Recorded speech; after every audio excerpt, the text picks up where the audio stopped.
Donc, bonjour à toutes et à tous et bienvenue.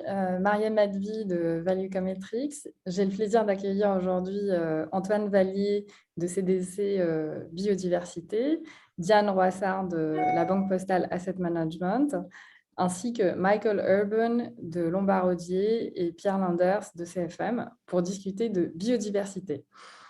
Alors, nous avons 1 heure ensemble. Alors, du coup, je vous propose d'aller dans le vif du sujet et de garder quelques minutes pour la fin pour les questions.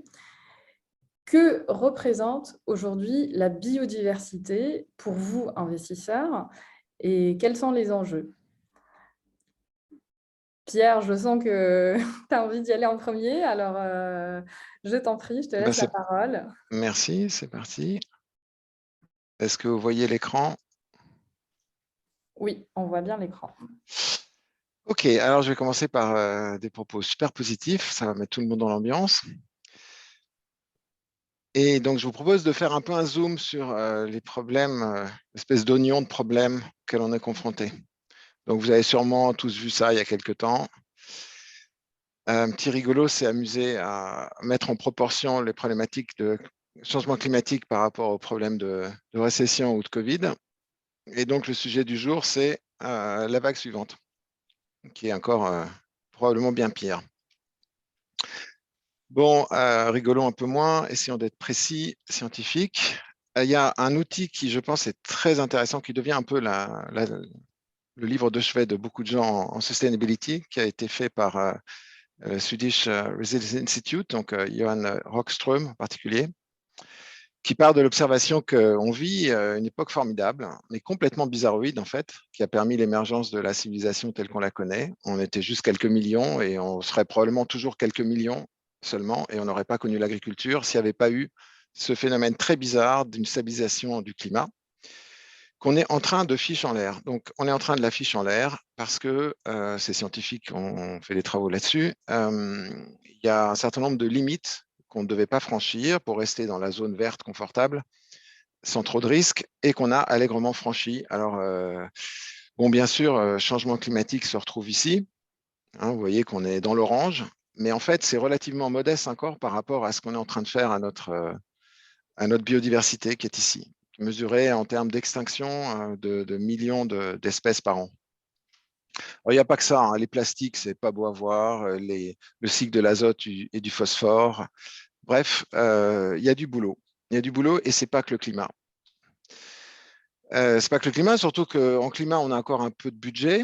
Hein, on sait qu'on a encore, si on continuait comme ça, on a encore entre 5 et 9 ans si on veut rester sous les 1,5. Bon, c'est qu'on ne restera pas parce qu'il y a l'inertie. Mais pour la biodiversité, c'est encore pire. Donc, j'ai shippé ce magnifique infogramme à CDC Biodiversité. Je pense qu'on aura l'occasion un peu plus tard dans le séminaire d'avoir des explications bien plus précises. Mais en gros, on est déjà dans l'orange, si pas dans le rouge. Et le trend n'est pas bon du tout. Il faudrait quand même très brutalement renverser la tendance. Alors, les sujets sont multiples parce qu'il faut se préoccuper de 5 pressions qui s'exercent sur la biodiversité. La première, évidemment, c'est ce qu'on fait de la terre. Quand on transforme de magnifiques forêts en parking de supermarché, c'est pas terrible. Le changement climatique, il est une cause de problèmes d'érosion de la biodiversité, autant qu'il est d'ailleurs une conséquence. C'est un sujet très complexe. Il y a évidemment la surpêche, enfin l'utilisation abusive de ressources qui n'ont pas le temps de se renouveler, la pollution et les espèces invasives.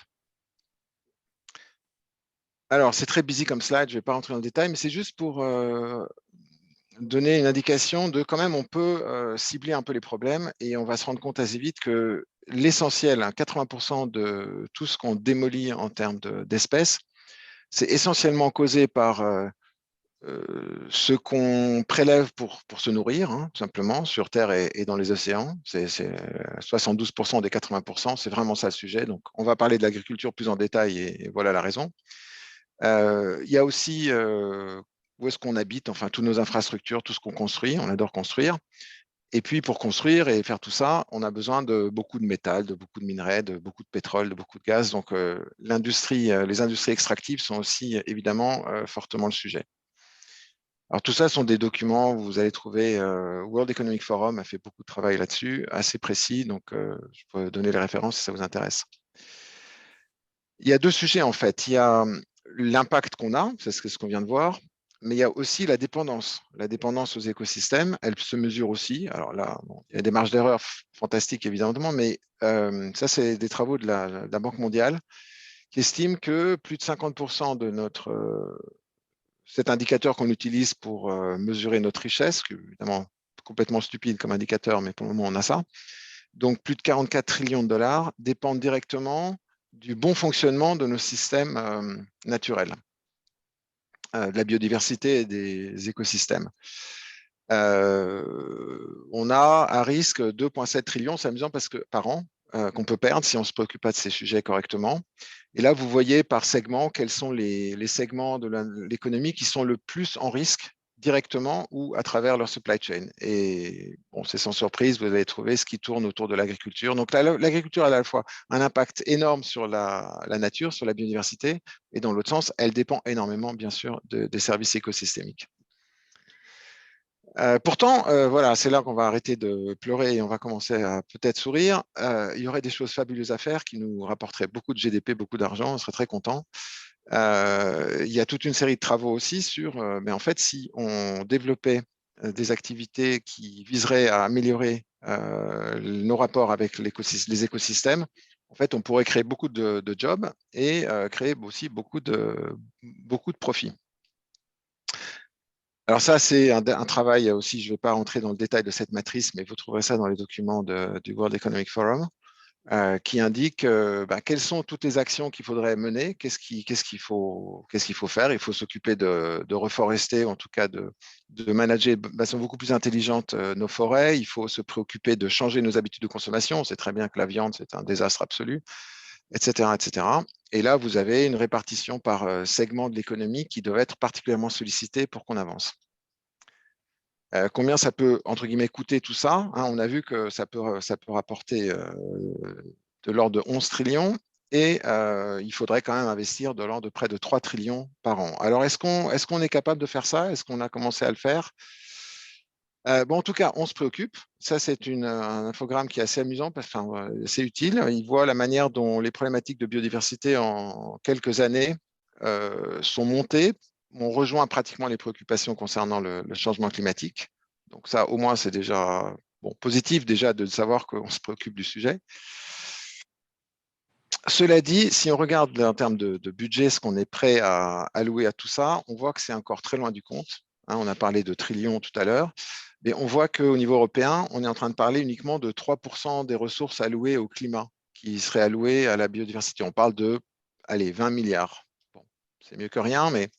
Et maintenant, si on regarde du côté investisseur, là, c'est un petit indicateur à partir d'un survey fait par Barclays récemment, qui montre que dans les fonds article 8, les objectifs ou les caractéristiques environnementales qui sont, disons, à la mode ou à l'ordre du jour, ça va être évidemment le climat, ça va être la diversité au sens humain, capital humain, etc. Vous voyez la biodiversité, ce n'est pas encore là où ça devrait être. Alors, il y a plusieurs manières d'aborder le sujet quand on est investisseur, hein. On a, disons, la méthode traditionnelle, ancienne, c'est l'approche éthique. On fait les choses parce qu'on pense que voilà, moralement, il faut les faire comme ça et sans se préoccuper des conséquences financières.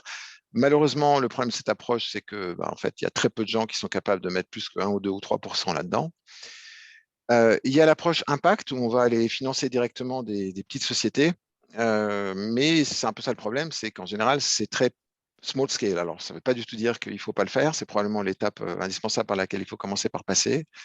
Mais il est aussi, à mon sens, très impératif qu'on intègre ces problématiques de développement durable, enfin, je ne devrais pas dire développement d'ailleurs, de durabilité tout simplement, dans l'investissement aussi quand il s'agit de grosses entreprises. On ne peut pas attendre que la mission impact soit terminée pour commencer à se préoccuper de ces problèmes.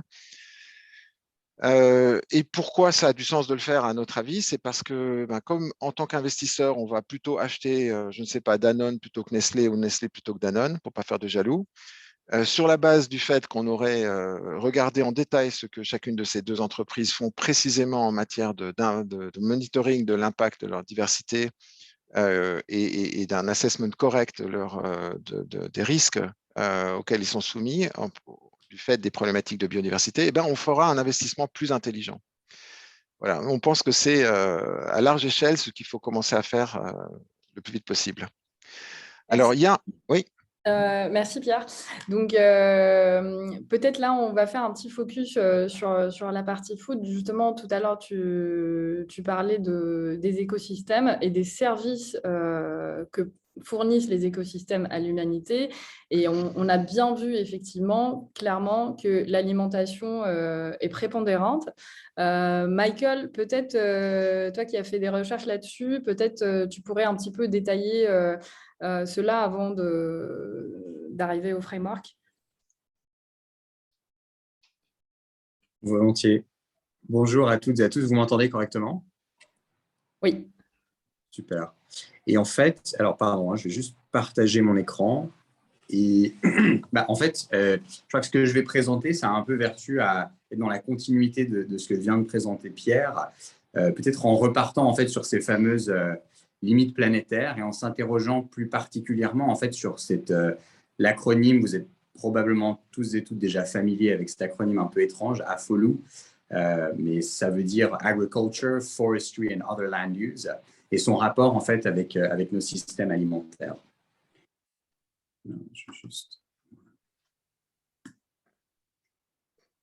Donc, en fait, pour revenir sur ces fameuses limites planétaires, ce qui est assez intéressant, c'est quand on regarde ce système, aujourd'hui, au fond, et c'est un point qui a été avancé tout à l'heure par Pierre, c'est cette notion, au fond, que finalement, il y a beaucoup de conversations sur la question climatique. Autour de la question climatique, évidemment, finalement, le focus est quand même énormément sur la partie énergétique, qui est évidemment extrêmement matérielle et importante pour la question climatique et pour les émissions. En fait, ce qui est intéressant, c'est quand on regarde cet autre système, qui en fait fait partie peut-être d'un système plutôt le système de la nature, mais particulièrement AFOLU, Agriculture, Forestry and Other Land Use, on se rend compte en fait que c'est un système qui est un responsable pour une transgression assez généralisée de ces fameuses limites planétaires.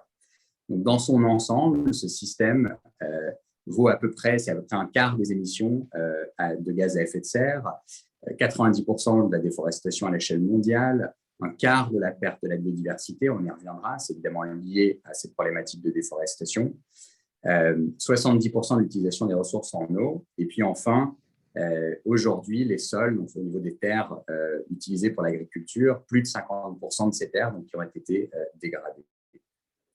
Au fond, pour avoir un peu une perspective sur comment est-ce qu'on en est arrivé là, d'avoir une vue un peu hélicoptère sur en fait notre rapport à l'échelle économique avec les terres, et les terres habitables et les terres arables en particulier, donne une perspective qui est assez intéressante. Alors, en fait, ce que vous voyez ici, c'est que donc à l'échelle de la planète, à peu près 10 milliards d'hectares sont considérés comme étant des terres habitables. Et on a aujourd'hui utilisé déjà, ils ont transformé plus de 50% de ces terres habitables pour l'agriculture. Et évidemment, à mesure qu'on avance, ça empiète évidemment sur la partie droite de la barre du centre que vous voyez ici, sur les forêts et d'une manière générale, l'habitat naturel d'un certain nombre d'espèces, notamment des espèces menacées. Donc, on déforeste pour faire place à l'agriculture. Dans la foulée, on a un impact négatif sur la biodiversité. Et évidemment, en plus de ça, on réduit la capacité de séquestration de la nature en termes de séquestration de carbone. Et donc, ça a évidemment aussi un impact sur le climat. Ensuite, à un niveau en dessous, ce qui est intéressant, c'est de regarder en fait au niveau des pratiques agricoles. Et aujourd'hui, on se rend compte que l'extrême majorité des pratiques agricoles sont des pratiques intensives, industrielles, où notamment on laboure les champs de façon intense. Ça a de nouveau un effet négatif sur le climat, dans la mesure où en fait, le carbone qui est séquestré dans les sols et relâché se lie avec des molécules d'oxygène, crée du CO2, augmente la problématique du changement climatique, qui va évidemment avec aussi l'utilisation intensive de fertilisants qui sont aujourd'hui encore fabriqués essentiellement à base d'énergie fossile, de nouveau une problématique climatique. Et puis évidemment aussi une problématique de pollution agrochimique avec la surutilisation des pesticides. Et puis enfin, une aberration, une grosse inefficience de notre système alimentaire aujourd'hui, où en fait, on utilise donc 50% des terres habitables à l'échelle de la planète. Et en fait, 80% de ces terres qu'on utilise pour l'agriculture sont réservées à la production de protéines animales. Alors, ça englobe aussi tout ce qu'on doit produire pour nourrir des animaux. Et en fait, comme on va le voir, ce qu'on en tire finalement est assez ridicule par rapport à la quantité de ressources que ça demande. Et évidemment, ça a de nouveau un impact supplémentaire, notamment sur le changement climatique avec les émissions de méthane, mais aussi sur la surutilisation de ressources en eau. Alors, au niveau de la solution, en fait, elle est à la fois simple et compliquée. Elle est simple dans la mesure où, finalement, l'objectif principal pour résoudre cette problématique un peu de surenchère d'impact négatif sur les limites planétaires de ce fameux système à Folou, elle consiste à restituer l'équivalent d'à peu près 1 milliard d'hectares de terres agricoles à la nature. Et au fond, ça, c'est aujourd'hui, ce n'est pas seulement du wishful thinking, c'est quelque chose qui est inscrit dans des engagements à travers les conventions sur le climat, mais aussi les conventions sur la biodiversité, compris un certain nombre de pays. On retrouve justement ces fameux 1 milliard d'hectares. Et en fait, ce qu'on constate, c'est qu'une grosse partie de ces terres à restituer viennent de larges producteurs agricoles à l'échelle mondiale. Donc, au fond, si on se projette dans l'avenir et qu'on réfléchit à un système alimentaire qui doit produire de la nourriture pour une population qui pourrait augmenter de l'ordre de 25%, si on parle de 10 milliards d'êtres humains sur la planète, tout en réduisant la surface de terres agricoles à l'échelle mondiale de l'ordre de 20%, on se rend compte que faire plus de la même chose, ça va être vraiment compliqué. Et au fond, ça va nécessiter une transformation assez profonde de nos systèmes alimentaires. Michael, on pourra peut-être détailler les solutions un petit peu plus tard vers la fin. Je pense que m'arrêter là, c'est parfait. Il y en a pas mal et les problématiques sont importantes, d'autant plus qu'en fait, les indicateurs de biodiversité sont rares et très peu divulgués, notamment sur l'aquaculture et la biodiversité marine. Aujourd'hui, ce qu'on demande aux entreprises pour se mettre à jour en matière de reporting est assez conséquent. Et étant réellement en train de mettre l'énergie là où il faut, c'est-à-dire qu'on est probablement en train de dépenser beaucoup trop d'énergie pour faire remonter les indicateurs, mais peut-être pas suffisamment pour attaquer les problématiques de fond. Diane, peut-être, qu'en penses-tu ? Alors, je pensais traiter la question en 2 parties. Donc, la première chose, pour ce qui est de la composante de la biodiversité marine et de l'aquaculture, je pense qu'il est très important pour toutes les sociétés de faire une évaluation dans un premier temps des risques en fait, qu'elles ont vis-à-vis de la biodiversité, et notamment de leur dépendance. Ce qu'il faut comprendre, c'est que ces 2 biomes sont 2 choses tout à fait différentes. Autant aujourd'hui, on a la capacité de venir évaluer l'impact des activités d'une entreprise sur l'eau douce de façon assez facile, puisque ça fait des années déjà qu'on est capable, par exemple, d'évaluer le débit d'une rivière, de voir par rapport à la hauteur de son lit comment ça se comporte au travers de l'année vis-à-vis des différents retraits qui sont effectués par les entreprises. Autant sur la partie marine et océanique, c'est plus compliqué d'un point de vue technologique, ça demande des moyens qui sont tout à fait différents. Donc c'est vrai qu'aujourd'hui, on a un petit peu moins de données sur ce volet-là, et c'est plus difficile surtout de relier les activités d'une entreprise à leur impact sur la composante marine et océanique. Toutefois, donc tu mentionnais l'aquaculture. Je pourrais donner l'exemple de l'aquaculture de saumon, puisque donc, je ne sais pas si vous êtes au courant, mais donc les saumons ont 2 phases dans leur vie. Une partie qu'ils passent donc en bassin d'eau douce, en piscine généralement, et ensuite, donc naturellement, les saumons vont vers l'écosystème marin, vers la mer, pour s'y développer pendant leur phase adulte. Et donc, ce qui se passe, c'est que dans l'aquaculture de saumon, on vient mettre en place des cages dans la partie maritime, donc dans des fjords, dans une eau qui est à un degré qui est très spécifique, pour justement élever ces saumons-là. Et en fait, on se rend compte, typiquement dans ce type d'activité, qu'on a des pressions, différentes pressions sur la biodiversité qui s'exercent. Déjà, la première, c'est lié à la nourriture qu'on vient donner aux saumons, puisque ça va être vraiment l'enjeu principal, autant d'un point de vue financier, parce que ça représente quand même 40% des coûts de l'activité, que d'un point de vue donc de l'impact sur la biodiversité, puisque cette nourriture-là, vu que les saumons sont des poissons carnivores, ça va être généralement des poissons qui sont pêchés en haute mer, donc ça va engendrer de la surpêche. Donc, on vient diminuer les ressources marines, donc les poissons en haute mer. On va avoir des alternatives comme le soja qui est donné à manger aux poissons. Donc, le soja, ça crée dans l'eau des dépôts de nutriments qu'on appelle l'eutrophisation. Donc, au final, on a du développement d'algues, par exemple, parasites, et un bouleversement total des écosystèmes, donc dans les endroits où on a ces cages de saumon. Et enfin, on retrouve aussi la pression des espèces invasives qui a été mentionnée tout à l'heure, puisque donc, du coup, on a des saumons qui s'en vont, donc des saumons d'élevage qui s'en vont de leur cage et qui viennent perturber donc, les espèces qui sont dans l'environnement. Donc les saumons, par exemple, sauvages, typiquement. Et ça fait disparaître complètement aujourd'hui les populations de saumons sauvages. Donc, pourquoi cet exemple? Juste pour montrer que chaque activité a ses propres dépendances, ses propres risques et ses propres impacts.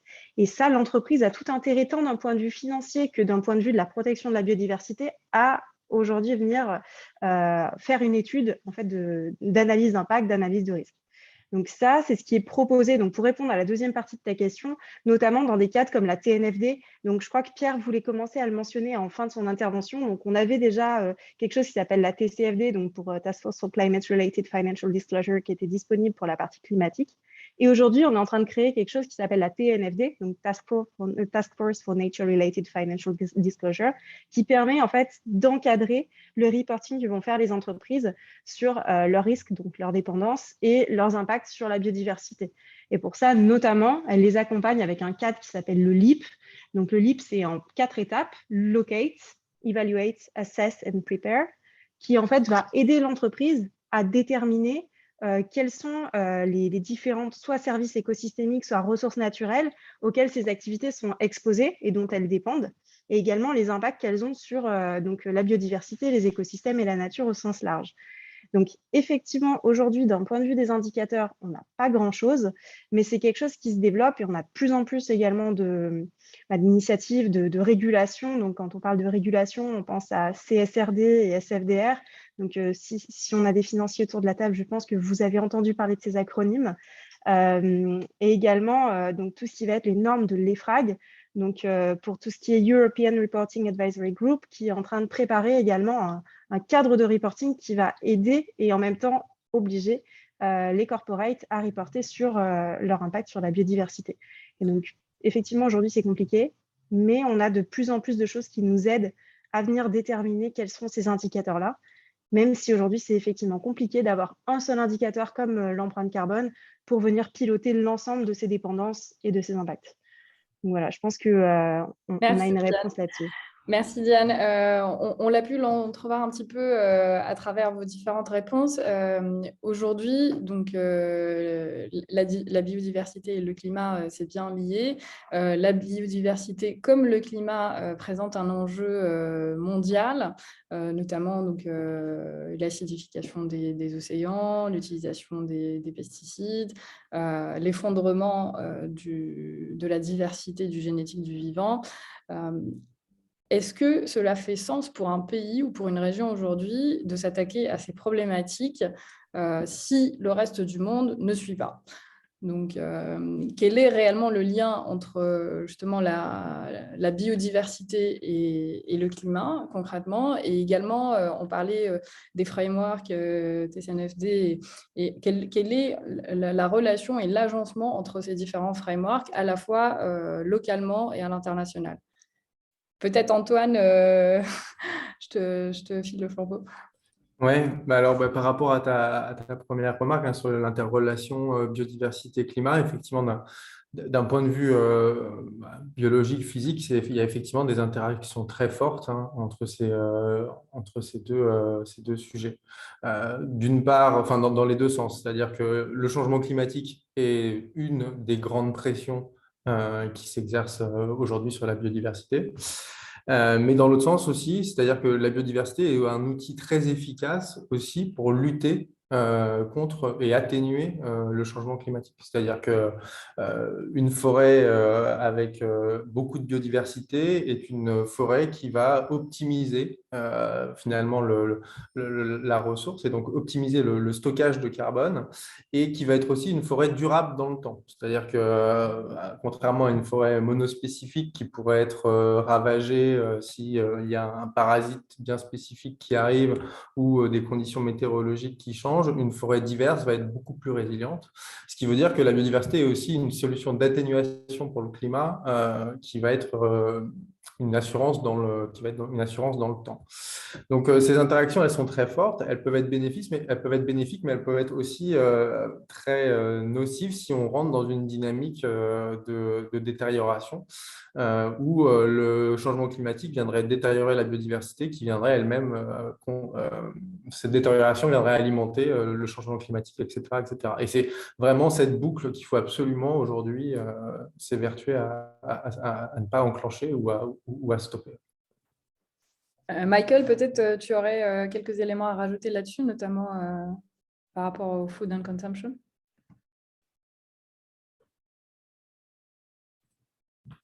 Tu es en mute. Excusez-moi.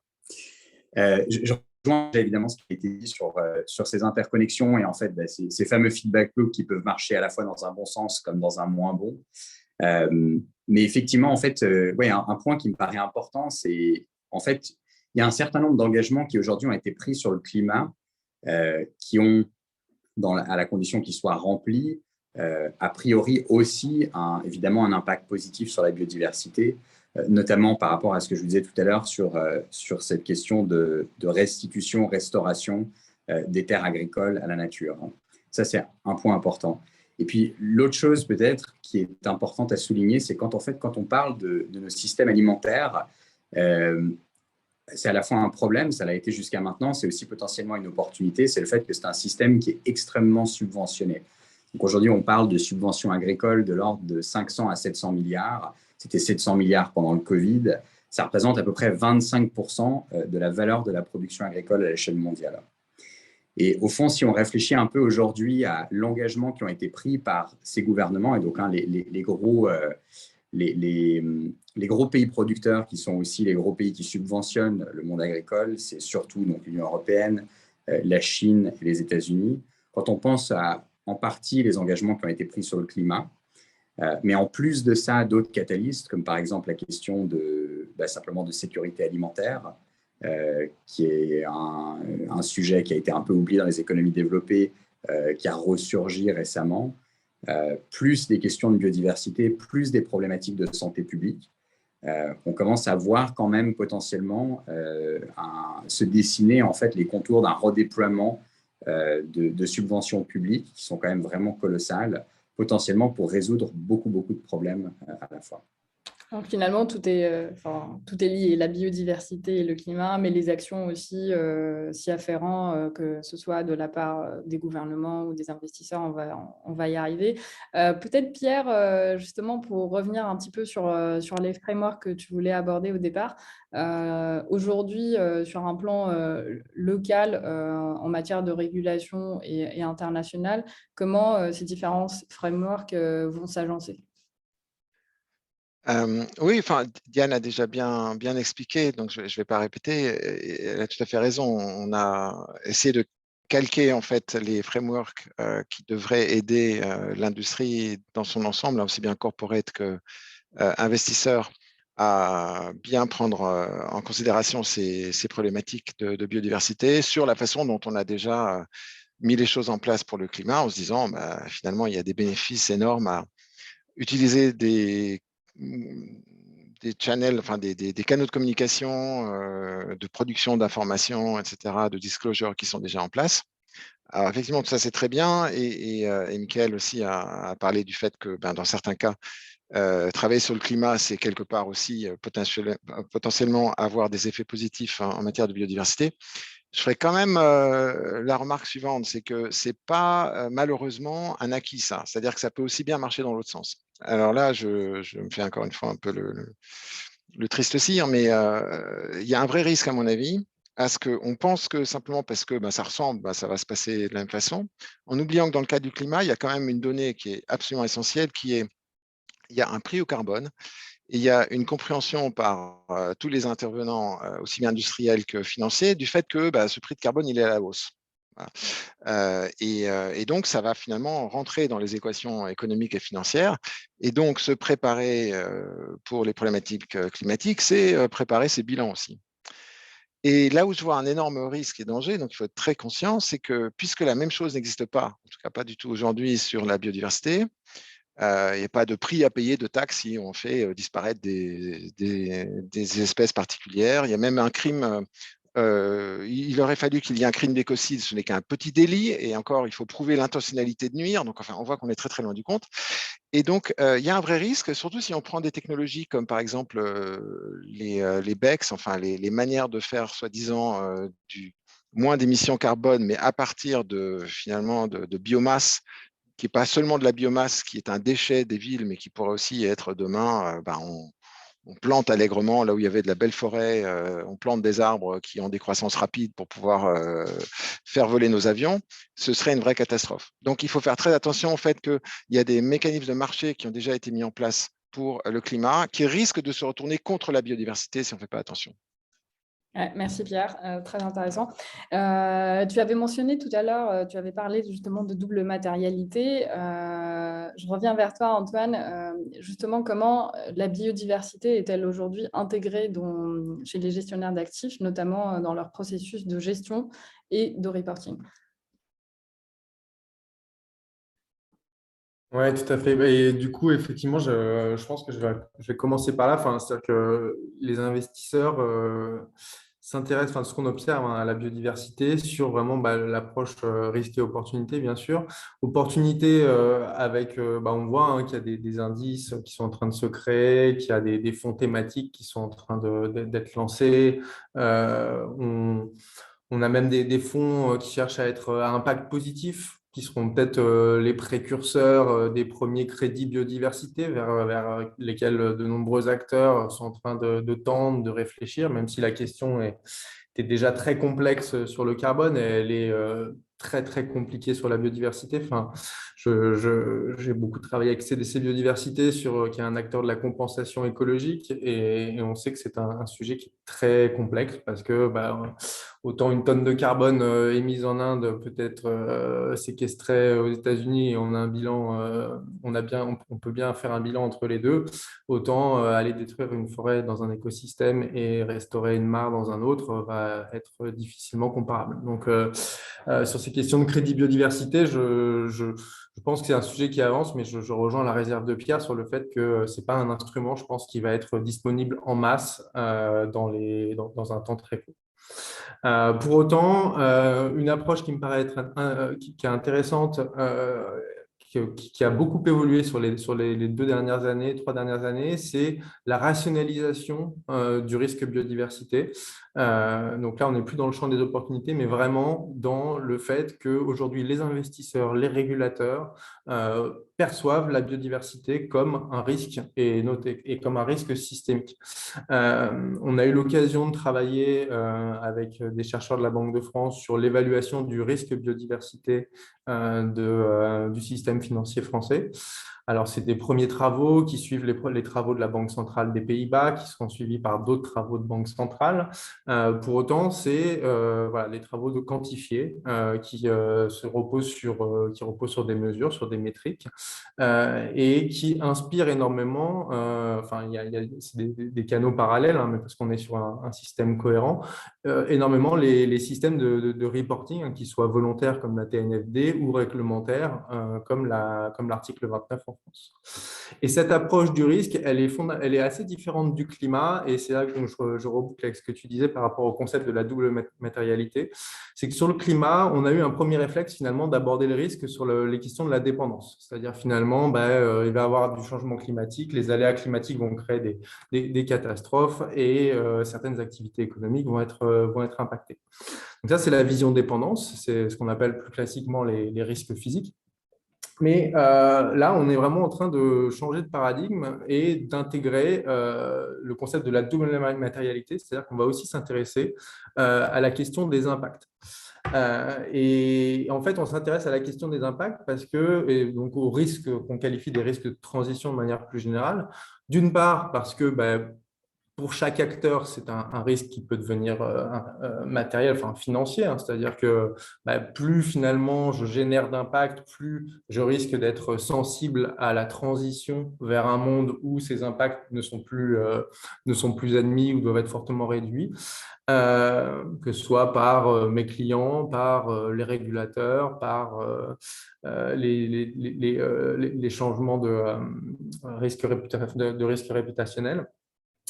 Mais il y a aussi une vision en fait du régulateur qui ne veut pas en fait que le risque global augmente. Et c'est là qu'on est sur la gestion d'un risque systémique, c'est que finalement on veut aussi contrôler les nouveaux impacts parce que on ne veut pas que la quantité de risque global augmente, parce que c'est ça finalement qui doit être maîtrisé en tant que régulateur.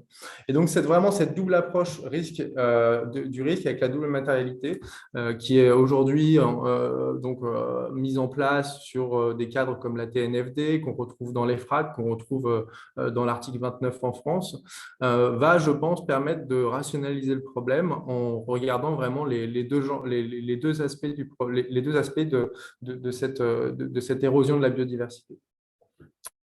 Donc ça, les investisseurs aujourd'hui ont des outils, ont cherché à avoir des outils pour pouvoir mesurer ces impacts et ces dépendances. Chez CDC Biodiversité, on a développé depuis 6 ans un outil d'impact. Donc c'est un peu l'équivalent d'une empreinte carbone, mais côté biodiversité. C'est le Global Biodiversity Score. Alors je vais vous partager quelques slides que vous ayez une meilleure vision peut-être sur des choses qui sont un petit peu plus conceptuelles. L'idée, c'est que, en fait, quand on a commencé ce travail, c'est justement de pouvoir donner aux utilisateurs une vision type carbone, c'est-à-dire pouvoir capturer finalement dans une seule métrique l'ensemble des impacts en prenant en compte l'ensemble de la chaîne de valeur. Et ça, c'est vraiment un point qui est très important, et particulièrement quand on fait un focus sur l'agroalimentaire, c'est que aujourd'hui, si on ne prend pas en compte la chaîne de valeur et particulièrement la chaîne de valeur amont, en fait, l'investissement va passer en grande partie à côté des enjeux de l'agroalimentaire, tout simplement parce que sur les marchés listés, on retrouve finalement très peu d'acteurs de la production primaire, de denrées agricoles. C'est un peu moins vrai sur d'autres commodities, mais sur les matières premières agricoles, c'est tout à fait primordial de pouvoir prendre en compte ce scope 3 amont, parce qu'en fait, on va toucher des acteurs de l'agroalimentaire beaucoup plus que des agriculteurs via les investissements. Pour faire simple, un modèle d'empreinte, ce qu'il va faire, c'est qu'il va évaluer plutôt les pressions sur la biodiversité plutôt que la biodiversité directement. Et c'est pour ça qu'on retrouve dans tous les cadres de reporting finalement une nomenclature autour des pressions, parce qu'aujourd'hui, la construction du consensus, il se fait autour des pressions sur la biodiversité, qui ont été clairement définies par l'IPBES, donc l'équivalent du GIEC. Et donc, c'est beaucoup plus facile d'atteindre un consensus sur des mètres carrés de surface, sur des mètres cubes d'eau, etc., etc. Et donc, les outils s'alimentent de ces données-là. Un dernier point que je voudrais, qui est différent d'un outil climat que je pense est intéressant de mettre en avant, c'est que, comme le disait Pierre, en fait, on a une problématique différente sur la biodiversité dans la mesure où on a déjà dépassé la limite planétaire. Et donc, en fait, on a un double challenge, c'est-à-dire qu'on va devoir à la fois stopper l'érosion, mais aussi regagner, et donc ça rejoint ce que disait Michael avec des objectifs de redonner de la place à la nature en libérant des surfaces agricoles. Il va falloir qu'on soit capable de diminuer le stock d'impact. Et donc, à l'inverse du climat, où finalement on s'intéresse qu'aux nouvelles émissions, parce qu'on a encore un budget pour des nouvelles émissions, sur la biodiversité, il faut qu'on stoppe les nouveaux impacts, mais aussi qu'on optimise le stock des impacts existants pour pouvoir en libérer une partie et la redonner à la nature. Donc, quand vous allez travailler avec des outils d'empreinte, vous allez vraiment avoir un outil qui va vous permettre de monitorer ces deux choses-là pour pouvoir travailler à la fois sur le flux et le stock. Donc, ça se traduit concrètement pour une entreprise. Sur une entreprise de l'agroalimentaire, elle va à la fois devoir voir si elle ne participe pas à l'érosion de la biodiversité, donc par exemple à la conversion des sols, la déforestation, etc. Mais aussi, elle va devoir s'interroger, et ça c'est assez nouveau et ce n'est pas encore bien perçu par tous les acteurs, je pense, s'interroger sur le stock de biodiversité qu'elle mobilise. Donc, si une entreprise de l'agroalimentaire sur de la protéine végétale, je vais mobiliser beaucoup moins de stock qu'une entreprise de l'agroalimentaire sur de la protéine carnée parce que j'ai besoin de beaucoup plus de place, beaucoup plus d'eau, beaucoup plus d'intrants pour pouvoir générer cette protéine animale. Et c'est probable que ce soit pas compatible, en tout cas un ratio trop élevé de protéines animales ne soit pas compatible avec des objectifs globaux. On le voit déjà à l'échelle globale avec donc les chiffres que nous montrait Michael tout à l'heure. Merci Antoine. En fait, on voit à travers ce que tu as dit, mais Diane également, que finalement, la biodiversité présente des sous-problématiques qui sont très spécifiques, peu généralisables. Tu as parlé également de l'EFRAG, Diane l'avait mentionné également tout à l'heure. Est-ce que, et notamment des entreprises et de ce qu'elles devraient mettre en place, est-ce que justement, on ne devrait pas laisser aux entreprises le rôle en fait, de définir les indicateurs, vu qu'elles sont les expertes de leur secteur? Est-ce qu'aujourd'hui, vous, investisseurs, en fait, vous faites confiance à ce que les entreprises reportent? Les outils existants aujourd'hui sont-ils suffisants? Et puis, comment vous, investisseurs, vous conciliez à la fois la biodiversité avec vos impératifs financiers? Diane, peut-être. Oui, là-dessus, je vais prendre la question. Donc, je pense que laisser un seul type d'acteur prendre la charge d'évaluer les indicateurs qui seront les plus à même d'être les plus pertinents pour une activité, ça me semble être compliqué. Je pense qu'il est plus intéressant de favoriser un consensus en fait entre donc les corporates, donc les entreprises, la communauté scientifique, les régulateurs, pour avoir un travail conjoint en fait entre ces différentes parties prenantes. C'est ce qui est fait d'ailleurs dans les FRAG, puisque là aujourd'hui on a une consultation donc, qui est ouverte pour les normes de l'EFRAG qui sont proposées et qui seront ensuite du coup appliquées par les entreprises, qui permet à la fois de questionner la validité scientifique des points qui sont demandés, l'intérêt pour les investisseurs d'un point de vue tant matérialité que mise en place et exploitabilité derrière, et en même temps pour les entreprises d'évaluer pour elles la faisabilité de reporter de telles données. Donc ça, déjà, pour répondre à ce point-là, je dirais que c'est un consensus qui est préférable. Et pour ce qui est des données dont on dispose aujourd'hui, je pense qu'à chaque action qu'on veut mener, correspondent des données particulières. Donc, le type de score que mentionnait Antoine, que par ailleurs on utilise au sein de la Banque Postale Asset Management, c'est un outil qui est indispensable et qui est une pierre angulaire pour nous d'un point de vue de la gestion, d'avoir un indicateur agrégé. Ça nous permet de faire des tri quantitatifs, ça nous permet de mettre en place des règles, de se positionner des objectifs globaux. Maintenant, je pense que pour tout ce qui est engagement actionnarial, ce sont donc des métriques qui auront tout intérêt en fait à être complétées de données qualitatives. Et je dirais même que donc la semaine dernière, je participais à un événement auquel donc une personne du Muséum d'histoire naturelle participait également, et il a donné une image qui était très parlante. C'est que personne ne piloterait une voiture qui a un seul voyant vert ou rouge pour simplement dire si la voiture fonctionne. Ce serait compliqué de conduire une voiture sans savoir la vitesse à laquelle on roule, si on a assez d'essence, ce type de choses-là. C'est exactement pareil pour la biodiversité. On a besoin d'avoir des indicateurs qui sont multiples pour des problématiques qui sont multiples pour en fait pouvoir agir au plus juste selon les problématiques propres à l'entreprise, propres à ses activités et aussi propre à sa localisation. Donc ça, c'est quelque chose qui a été très appuyé dans la TNFD et par les FRAG. C'est qu'on a une composante géographique qui est très importante dans la biodiversité, c'est-à-dire que selon la localisation des sites d'activité, on va avoir des implications qui seront complètement différentes. Et ça, c'est quelque chose qu'aujourd'hui, on a du mal encore à retrouver dans des mesures agrégées. C'est bien évidemment pris en compte, mais je pense que ça peut encore être affiné. De la même façon que, comme disait Antoine, la chaîne de valeur upstream et downstream, donc en amont, en aval, aujourd'hui, les entreprises, pour certaines, ont du mal déjà à suivre leur chaîne de valeur. Donc, c'est encore plus compliqué de venir quantifier l'empreinte biodiversité d'une chaîne de valeur qu'on a déjà du mal soi-même à piloter. Et enfin, la dernière chose qui, je pense, est intéressante, enfin les deux dernières choses, c'est les interactions. Donc ça, c'est pour rebondir sur ce que disaient à la fois Pierre et Antoine, les interactions entre les différentes entreprises, c'est-à-dire que les impacts de l'une peuvent générer des risques sur l'autre. Donc c'est cette histoire de risque systémique. Si on prend un exemple très concret, 3 entreprises qui viennent puiser dans la même source d'eau, dans la même rivière, dans le même bassin, une entreprise qui vient accidentellement polluer le bassin, c'est l'ensemble des 3 entreprises qui sont impactées. Donc ça, aujourd'hui, c'est pareil. Dans les indicateurs, on a du mal à voir en fait ces différentes interactions apparaître et à quantifier le risque que ça représente. Donc ça, c'est encore quelque chose sur lequel il faudra travailler. Et je pense qu'on est tous conscients du fait que la biodiversité au niveau des indicateurs à exploiter en tant qu'institution financière, ça en est à ses débuts. Et ce qui est fait est déjà un très bon élément pour mettre le pied dans le sujet de la biodiversité et commencer à mettre des choses en place. Et comme l'a dit donc, Antoine Cady du coup, de la CDC Biodiversité lors du dernier événement auquel j'assistais, il ne faut pas attendre d'avoir un outil parfait pour agir. Je pense que agir, c'est maintenant. On commence dès maintenant avec les outils qu'on a à disposition et on s'adapte en fonction des évolutions. Voilà.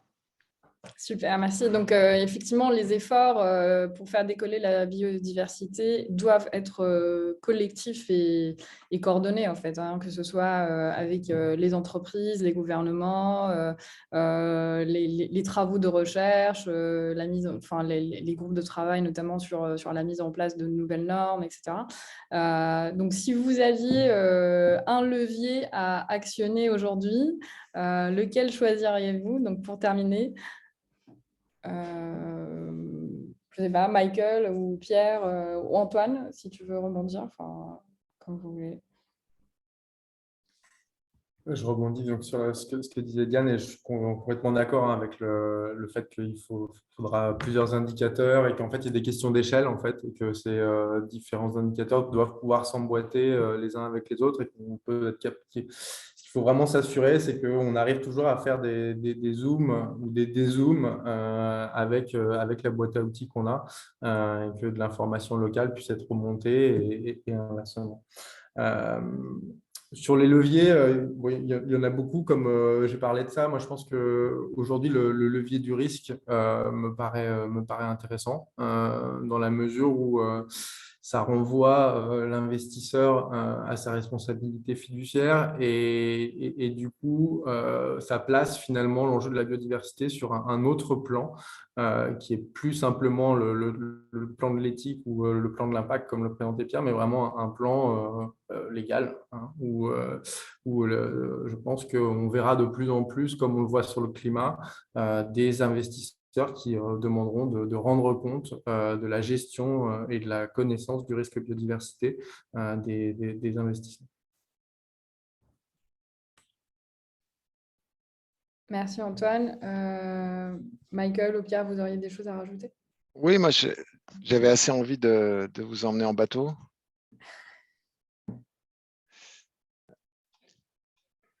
Donc, en fait, bon, je vais pas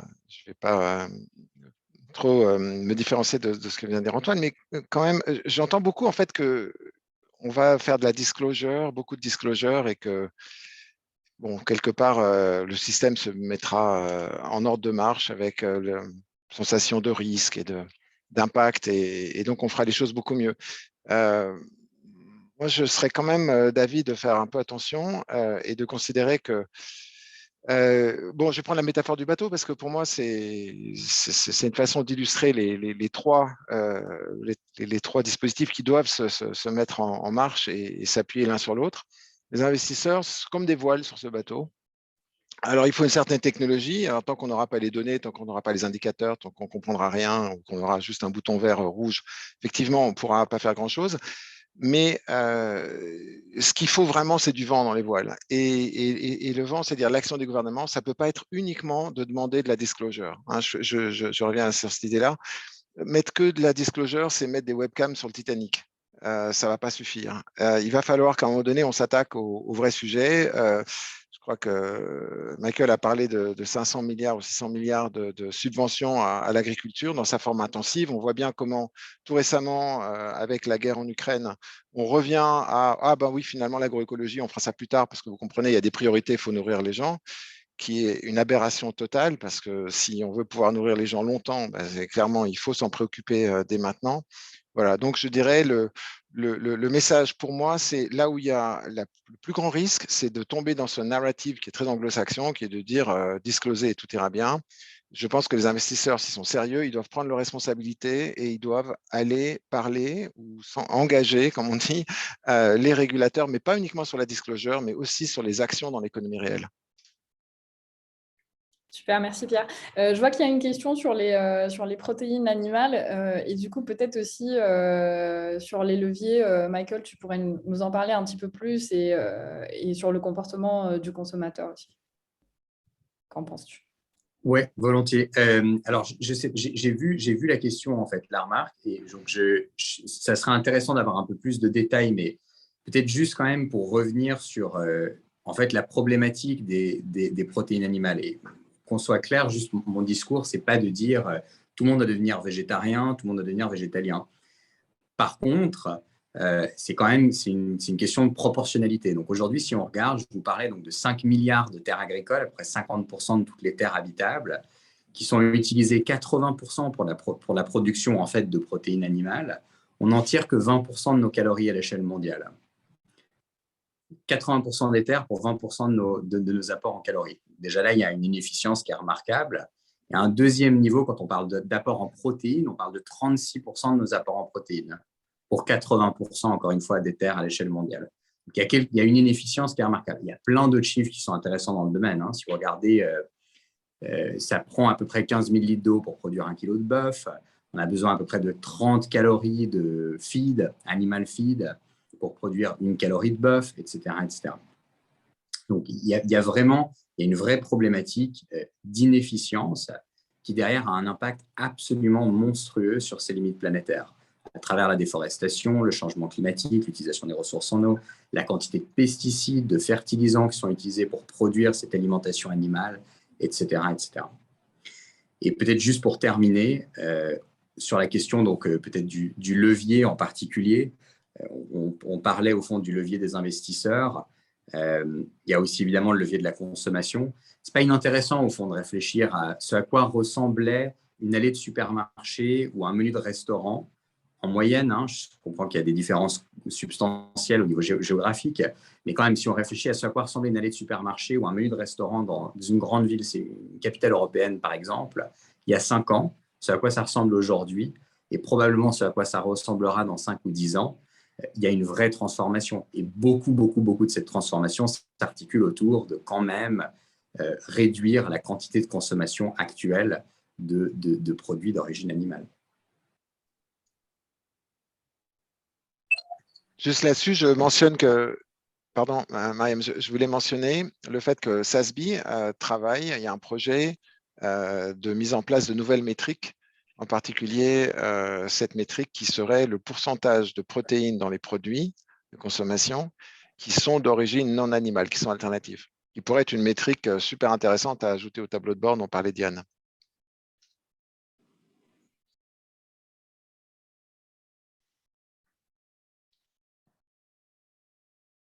Mariam, tu es en Ouais, Diane, peut-être tu aurais des éléments en plus ou des solutions en plus. Alors, simplement juste pour terminer sur le sujet des protéines animales versus les protéines végétales et pour compléter ce que disait Michael juste avant, il faut bien se rendre compte au niveau de la proportionnalité qu'aujourd'hui, sur Terre, en termes de nombre d'individus, on a 3% d'animaux sauvages. Donc, par rapport au reste, on est sur pratiquement du double d'animaux d'élevage de ce qu'on est en termes d'êtres humains. On parlait de l'anthropocène pour dire l'ère de l'être humain, alors qu'en réalité, quand on écoute les scientifiques, on est plutôt à l'ère du poulet, étant donné le nombre de milliards d'individus qui sont élevés chaque année. Donc, il est évident que ces animaux-là doivent être nourris à un moment donné. C'est-à-dire qu'au niveau de l'agriculture qu'on a actuellement, et notamment l'agriculture intensive, qui, en termes de coûts, on le sait tous, est bien moins coûteuse, on va dire, que de l'agriculture qui serait peut-être plus raisonnée, est essentiellement, du moins en grande partie, liée à l'élevage. Donc, ça me semble logique de pouvoir affirmer qu'aujourd'hui, la diminution de la proportion de viande dans notre alimentation, et notamment de viande issue de l'élevage intensif, ne peut qu'avoir un effet positif d'un point de vue de notre impact sur la biodiversité et sur l'environnement au global, que ce soit d'un point de vue de l'érosion des sols, que ce soit d'un point de vue de l'utilisation des ressources, que ce soit d'un point de vue de la pollution, en fait, sur toutes les pressions de la biodiversité au sens large. Et donc, pour répondre à ta question, Mariam, initialement, je pense que également un des leviers qu'on a et qu'on devrait de plus en plus utiliser, c'est l'internalisation en termes des coûts de nos externalités. C'est-à-dire qu'aujourd'hui, et depuis des dizaines, voire des centaines d'années, on puise dans les ressources naturelles et on utilise les services écosystémiques de façon complètement gratuite, sans avoir jamais apporté quoi que ce soit en retour. Et du coup, ça biaise nos perceptions en tant qu'investisseurs et en tant qu'entreprise de nos dépendances, des risques en fait, qui sont posés sur nos activités.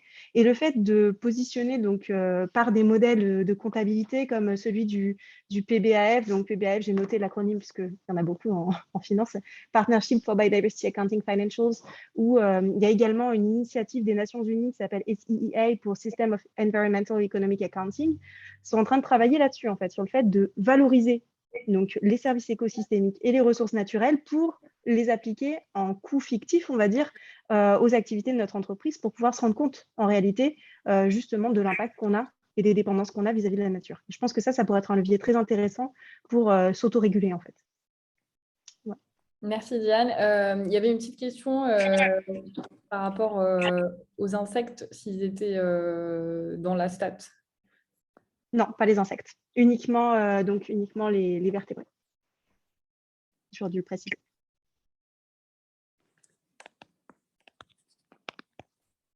Alors, Mathieu Bamel avait une question. Mathieu, je vous laisse prendre la parole. Oui, bonjour. Oui, j'ai juste une question. Je vous écoute depuis tout à l'heure avec tous ces acronymes. Vous m'entendez là? Oui, oui, on vous entend.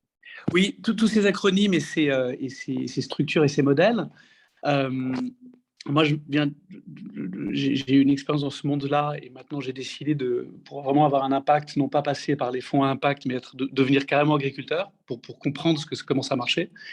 Et je vois qu'en fait, il y a quand même deux écueils là-dedans. C'est d'une part le choc des horizons et d'autre part le choc des échelles. Les horizons parce que le temps de la création de la biodiversité, du maintien de la biodiversité et donc d'un équilibre économique d'un agriculteur dans tout cet écheveau de réglementation n'est pas le temps du débouclage d'un fonds d'investissement. Et d'un autre côté, le choc des échelles, c'est qu'il y a comme une espèce ça me fait penser à un produit dérivé de l'agriculture, en fait, tout ce que vous construisez là, enfin tout ce que vous construisez là, tout ce que vous témoignez là.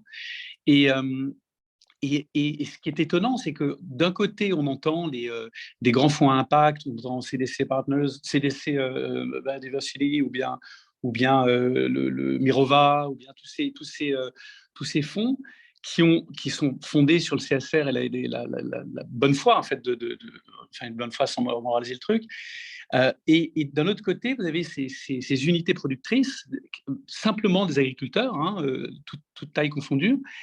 Et entre les deux, il y a un gap énorme. C'est-à-dire que ça fait penser pratiquement aux dérives qu'on a vues dans les certificats d'énergie ou dans les structures de solaire. Donc, il y a vraiment un gap. Donc, comment arriver à faire le lien sans avoir deux économies parallèles, une économie financière, une économie et un monde financier qui finalement parlent de choses complètement virtuelles comme une biodiversité de cours de marché de Chicago, en fait. Merci, Mathieu. La question est ouverte. Oui, la question est ouverte. Si je peux essayer, enfin, je pense que tout à fait, je suis assez d'accord, il n'y a pas deux mondes. La planète financière, elle ne peut pas vivre séparément du monde réel. Pour moi, la réponse, elle est, encore une fois, elle est dans l'action des gouvernements et pas uniquement pour demander du disclosure. C'est seulement si l'action des gouvernements est telle que investir d'une manière qui prenne intelligemment en compte la biodiversité devient rentable. Je suis désolé, mais voilà, les financiers, on pourra raconter tout ce qu'on voudra. Nous, on est entre gens sympathiques, on est prêts à manger un burger vegan pour être sympa pour la planète, mais le reste du monde, il ne fonctionne pas comme ça. Les gens sont dans des jobs où ils ont peur de perdre. Il faut qu'ils gardent leur job et pour ça, il faut que ça performe. Et donc, je pense que c'est une illusion de penser que le simple appel à disclosure suffira. Je pense qu'il faut qu'investir dans des solutions low carbone soit profitable. Ça, on a commencé à le comprendre et c'est pour ça que ça s'est mis en marche. Maintenant, on est sous grid parity, ça fonctionne. La planète finance, elle n'est pas bien alignée là-dessus avec le monde réel. Et donc, il faut la même chose sur la biodiversité. Et j'ai peur que, parce que, comme disait l'autre, les traditions, c'est les solutions inventées par des gens qui maintenant sont morts. Il faut vraiment engager les gouvernements sur cette voie. Il faut faire du lobbying, il faut utiliser des organisations comme FAIRE. Il faut travailler pour s'assurer que les gouvernements comprennent qu'il y a une énorme responsabilité sur leurs épaules de faire des choses beaucoup plus intelligentes dans le monde réel pour rendre l'investissement positif en biodiversité rentable. Malheureusement, je ne pense pas qu'on pourra éviter d'être bassement matériel sur ce sujet. Merci Pierre. Antoine, Diane, peut-être vous auriez quelque chose à rajouter. Moi, j'ai l'impression que ça ressemble beaucoup à la tragédie des horizons aussi pour l'ESG, donc c'est intéressant. Je voulais juste compléter sur ce qu'a dit Pierre et notamment sa dernière phrase. Effectivement, on est obligé de, entre guillemets, dans notre métier, de rester dans le paradigme qui nous a été donné, c'est-à-dire de rester dans cette notion de matérialité financière. Et c'est pour ça que ce type de système de comptabilité existe, quand bien même quand on parle d'engagement actionnarial et quand on vient véritablement regarder donc, à une échelle plus micro et plus locale les activités d'une entreprise et essayer de les accompagner au changement sur la réalité et la tangibilité de leurs activités. Effectivement, là, on a un impact qui est plus réel, qui est plus tangible, qui est plus rattaché à la réalité. Là où, quand on parle entre financiers, effectivement, on est obligé de rester dans le cadre de la matérialité, d'où la composante comptable qui, je peux l'entendre, peut sembler être un peu déconnectée de la réalité. Merci Diane. Une dernière question peut-être. Donc, quelle serait la population idéale pour une humanité pérenne et disposant d'un niveau de vie minimisant la pauvreté? C'est pas simple. Bonne question. Déjà, nous tous sur cette conférence, déjà, j'espère. Sincèrement, en tout cas, personnellement, je n'ai pas la réponse de l'équilibre optimal. Je pense que l'équilibre optimal, c'est déjà rétablir des écosystèmes sains, donc avec une répartition qui leur permette de se régénérer de façon active et retrouver donc des services écosystémiques fonctionnels. Donc, je ne suis pas sûre qu'il y ait une réponse absolue. Après, l'avantage des sujets de biodiversité par rapport aux sujets climatiques, c'est qu'on a conscience du fait que la biodiversité peut se régénérer si on met en place des actions. Et notamment, je sais qu'il y a quelque chose qui fait très débat, c'est sur la reforestation, puisque en fait, on a tendance à vouloir replanter des arbres, là où beaucoup de membres de la communauté scientifique prônent le fait justement de laisser la forêt se régénérer seule, parce que parfois, c'est le fait de ne pas agir, ou du moins de ne pas agir, attention, disclaimer, de ne pas venir replanter des arbres, qui parfois, en fait, ça peut parfois être plus délétère que laisser la forêt faire son travail par elle-même. Et en fait, c'est simplement la preuve que la nature a des ressources et que parfois, justement, l'activité humaine peut avoir un impact plus délétère, même en voulant faire le bien, que le fait de laisser la nature se régénérer par elle-même. Voilà. Donc, quelle pourrait être la réponse à cette question? Je ne sais pas. Tout ce que je sais, c'est qu'il faudrait qu'on retrouve des écosystèmes qui soient sains. Mais moi, je trouve que c'est une très bonne question, effectivement. Enfin, Harari, dans Sapiens, dit bien que tout gros mammifère se retrouve sur la planète dans des populations à peu près toujours qui se comptent en millions. On est en milliards, donc il y a un facteur 1000, dont il faut se demander combien est soutenable simplement du fait de notre capacité à leverager notre cerveau. Et je pense que l'enjeu essentiel de l'ESG, il est exactement là. Il est comment est-ce qu'on peut être inclusif plutôt que de prendre l'option Bezos ou Musk et de se dire on va en envoyer quelques-uns sur Mars et le DNA humain sera préservé. Merci Pierre. Peut-être une dernière question, mais vraiment toute dernière pour Hubert Maté.